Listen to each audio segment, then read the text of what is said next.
Salam dəyərli izləyicilər, daha bir faydalı məlumatı diqqətinizə çatdırıram. Mixək haqqında danışacağıq. İlk baxışdan yalnız çayda istifadə olunan bir ədviyyat kimi bilirik, amma bir neçə xəstəliyin, həmçinin xərçəngin dərmanı imiş, eyni zamanda həzm sistemi ilə bağlı, ağız boşluğunun müalicəsi və digər təzyiq xəstələri, əsəbləri sakitləşdirmək və bütün bunlarla bağlı ayrı-ayrılıqda məlumat verəcəm dəyərli izləyicilər. Deməli, İlk öncə ağız boşluğunun müalicəsi üçün elə bugündən etibarən saqqızı mixəklə əvəz eləyə bilərsiniz. Hər gün bir neçə mixək çubuğu çeynəsəniz, stomatit, parodontoz, damaqların iltihabı və digər ağız boşluğu xəstəliklərindən qurtula bilərsiniz və bu təbii vasitə bahalı dərmanlardan həm daha faydalı, həm də daha ucuzdur və mixək, angina və bir sıra digər boğaz xəstəliklərində də çox effektiv vasitədir. Həzm sistemini yaxşılaşdırır.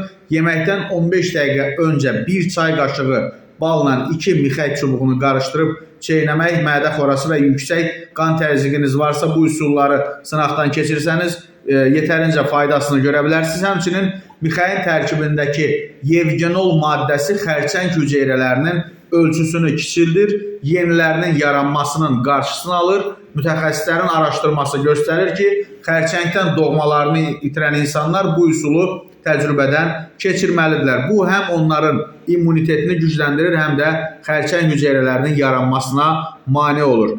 Təzyiqinizin düşdüyünü hiss edirsinizsə, dərman qəbul etməyə tələsməyin və bir neçə mixək çubuğu çeynəyib gözləyin. Həm təzyiqiniz stabilləşəcək, həm də özünüzü kimyəvi tərkibli dərmanlardan belə deyə xilas etmiş olacaqsınız və mixək həm də əsəbləri sakitləşdirir, antidepresan sayıla bilər. Hər gecə yatmazdan əvvəl bir mixək çubuğu çeynəmək insanı sakitləşdirir, yuxunu normaya salır. Mixəyin keyfiyyətli olub olmadığını yoxlamaq üçün onu su ilə dolu stəkana atın. Əgər çubuq suyun dibinə çökərsə, demək ki, onun tərkibində bütün vitaminlər və yağlar olduğu kimi qalıb. Yox, əgər çubuq üfüqi şəkildə üzürsə, demək onu istifadə etməyə dəyməz.